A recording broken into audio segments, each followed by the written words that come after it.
look, 20% decreases, 30% decreases. This happens all the time in cryptocurrencies. It's not anything new. We've seen this before. Of course, people are wondering, first of all, what happened and whether or not this is the bottom. What happened with the crypto markets in the last month and a half? Yeah, so look, the Federal Reserve is like a black hole, and all the other asset classes are just circling around it. So it has a grip over everything. And when the Fed chairman, Jerome Powell, says, I'm going to raise rates, I'm going to stop tapering, that affects everything. It doesn't just affect Bitcoin, it affects everything else. So I think he warned everybody in December, and people started going risk off. And then obviously yesterday he made followed up on his original decision, right? Reinforcing the same decision, basically saying we are going to go ahead and raise rates at least 3 or 4 times this year, and we are going to basically stop our purchases and start selling into the bond market. So all of that makes investors all over the world go from risk on to risk off. So they're selling tech stocks, they're selling anything that is high multiples, and they're buying things that should do good in this environment, like banks and energy. And many stocks on Wall Street tech stocks are down 50% since Jerome decided to do this. So yeah. We were hoping that yesterday he would say, okay, well, the market already self-corrected, economy is already slowing down just because I made the statements, and they don't need 4 rate increases, I'm only going to do 2. But he did not do that, right? He's sticking to the original plan, which may put the entire economy into a recession. But when you go risk off, Bitcoin usually does 3 or 4 times more than the stock market. I followed the Qs. The Qs were down about 10%. Bitcoin is down 30%. So the math works. But why, just fundamentally, why would Bitcoin be seen as a leverage play on some of the stocks? Bitcoin is supposed to diverge and detach itself from the stock market. But like I said, here we're not talking about the stock market. We're talking about the Fed. And the Fed has very strong powers, mighty powers, right? It's like gravity. It doesn't matter how far you think you can run away, gravity still applies.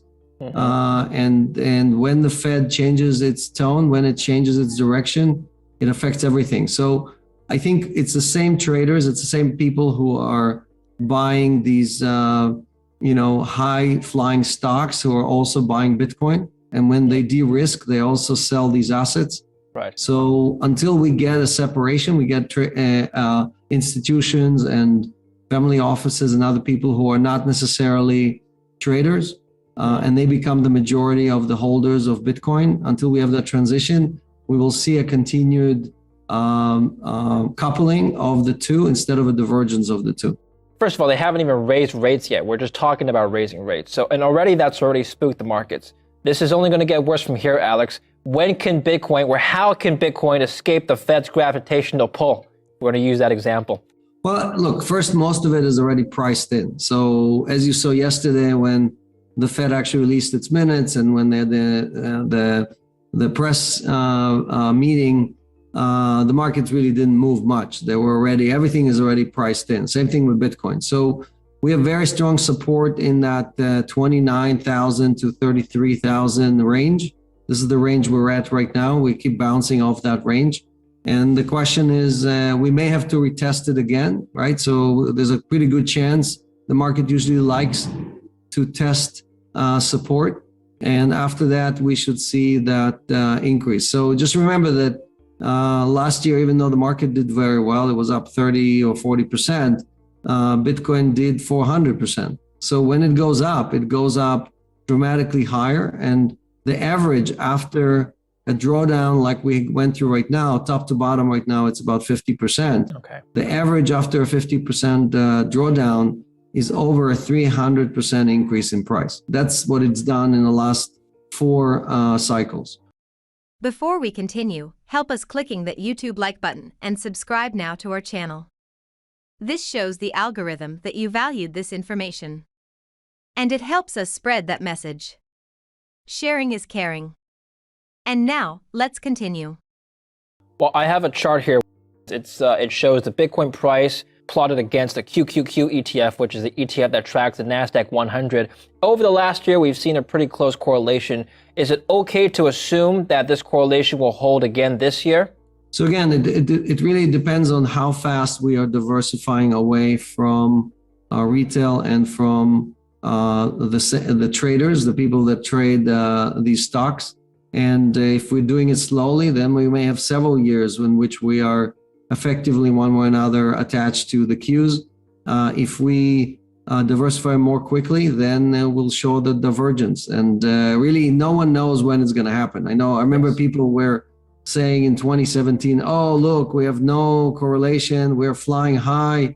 And obviously, markets crashed a year after that. So again, we don't give investment advice, but what I do personally is basically you have to average in, you have to hodl, you have to basically take advantage of these downturns to do your allocation. And when the markets in November, as you mentioned, when the markets were at highs, I also told the people who follow me and who are on go to our AMAs that was a very good time to rebalance your portfolio. So you have to both hodl and rebalance at the same time, right?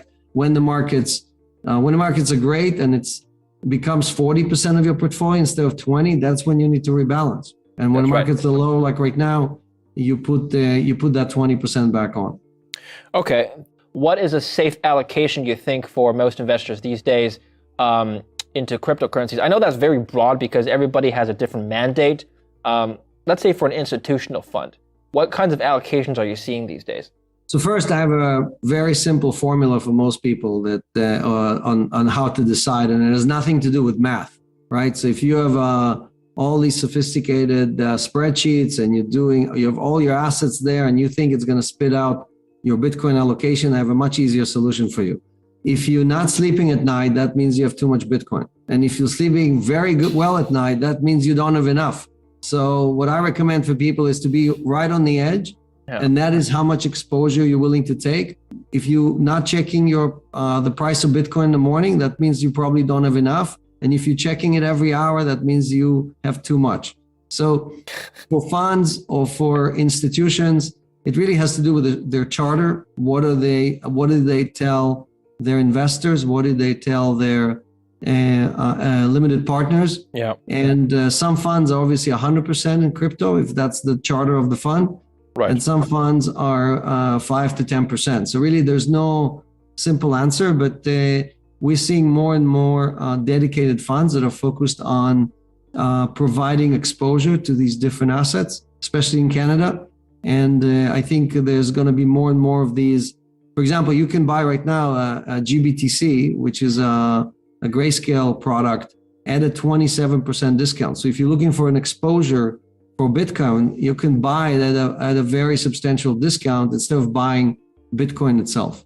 Alex, what is your price outlook for Bitcoin? Well, like I said, I think we may retest again that support 29 to 33,000.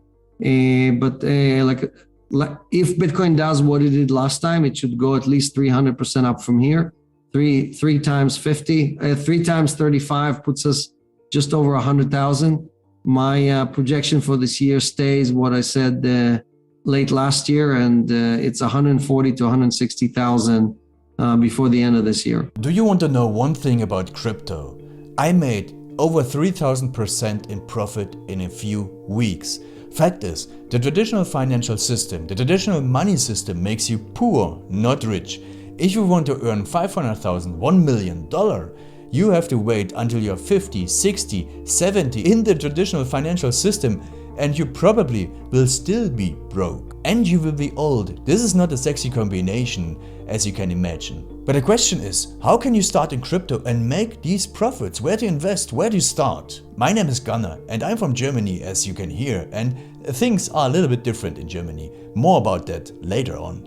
Fact is, there are lots of different cryptocurrencies. It's a gigantic universe where beginners and professionals get easily lost. But there is light at the end of the tunnel. There are 7 key steps you need to follow to become successful in this market. You have to know them, and if you fail one of them, it's literally impossible to succeed in this market. Just an example, one of the key points is your exchange, and one of the biggest are, for example, Binance and Coinbase. These are trusted and well-established exchanges, but, and this is a big but, you won't find the super profitable coins on those exchanges. The unknown super profitable coins that get gigantic profits are not traded on those kind of exchanges. They are traded on much smaller insider platforms that are barely known. And I can tell you what those super secret exchanges are and why they are so profitable. And another super important thing are the right information sources. The point is, the internet is gigantic. There are hundreds and hundreds of YouTube channels, blogs, pages, and much more. And there are also market makers and influencers. For example, Elon Musk, he is not a crypto guy, but the moment he recommended Dogecoin, it went through the roof, to the moon, so to say. But why did he recommend it? Where did he hear it from? He didn't hear it from newspapers. And believe me, he is listening to someone. But you have to know who, and you have to react before he is reacting.